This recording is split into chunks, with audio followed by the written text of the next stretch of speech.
Identity. It was interesting for me because I didn't realise that I was actually mixed race until quite late on. The phrase didn't really, just didn't think about it because obviously that was normal, just to have a dad from Israel and a mum from England. It wasn't anything.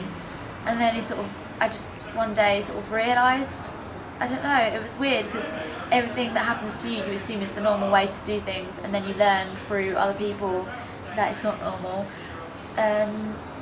So identity, it's weird because when I go to Israel, it's like part of me does feel like I know it and that it's good, it's like part of home, but part of me feels like so alien from it that it's not actually anything to do with me because I don't speak the language or I don't do the religion, so it's quite alienating as well.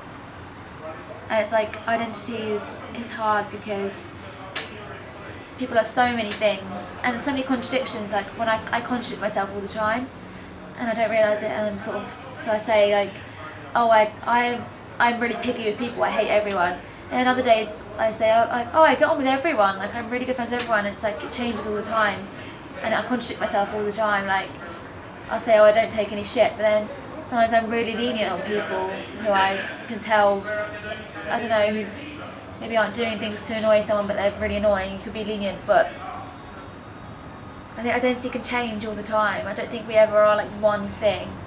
We're like constantly changing, and in different situations you're going to have a different identity by what you think your identity should be. So you're constantly changing for your friends and your family as well. Your identity is not the same with your friends or your family. You're a different person. You're a different person for our teachers, you're a different person at uni, you're a different person at home, you're a different person when you're on your own. And you just change constantly to match what people think you should be. But then you think, oh well, I'll just be myself, but then you forget who that is because you're constantly being different things to different people.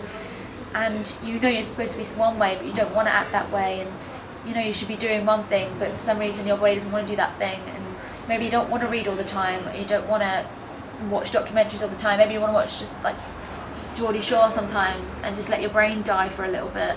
It's okay, but then you think you're supposed to be something else that's always reading or learning about psychology or doing poetry or writing constantly, but you don't want to do that. And then you think, am I who I say I am? Because I say that I like writing, but I don't write all the time.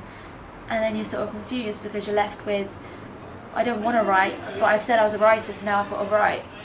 And you say, I like films, but I don't want to watch films right now, but I've said I'm a film student. And you don't want to watch all the films that they say you should watch, and you're not interested in things that they say you should be interested in. And you're just left in this sort of hole where you're a mixture of different things to different people, and you're not a whole thing to anyone.